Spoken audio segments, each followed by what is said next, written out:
In this lecture, we will learn what Python is and why we should use it. If you are going to spend several hours on a course about Python programming, you should know a little bit about the language and why you should learn it.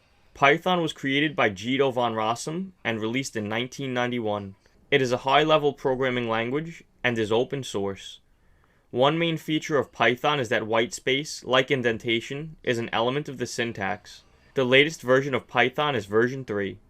Python is one of the most popular programming languages in the world. In the United States, the average Python programmer salary is around $120,000.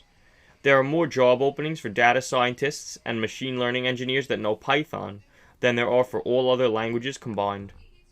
In the next lecture, we will take a look at what happens under the hood of a computer when we run a computer program.